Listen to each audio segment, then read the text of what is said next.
Vou mostrar uma coisa aqui, vocês vão ficar de queixo caído. Ó. Aqui é a nossa varanda, a gente toma um café aqui. Pãozinho que a Jael fez delicioso, ó, mas olha a vista, olha o que eu vou mostrar agora. Ó. Além de toda essa varanda gostosa, ó, que a gente toma muitas vezes café da manhã aqui, ó, grande, bonita, um ambiente muito gostoso. Ó. Vou mostrar lá fora para vocês, ó.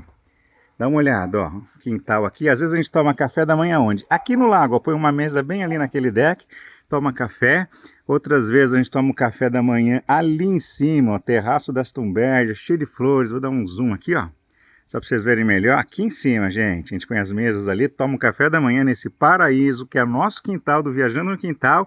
Outras vezes toma o café aqui, ó, no nosso quiosque de sapé grandão. E outras vezes ali, ó, naquele quiosque quadrado, a gente põe uma mesinha ali e toma um café da manhã. Isso aqui é só um pouquinho do nosso quintal para vocês apreciarem, aí vocês que amam o nosso quintal do Viajando no Quintal.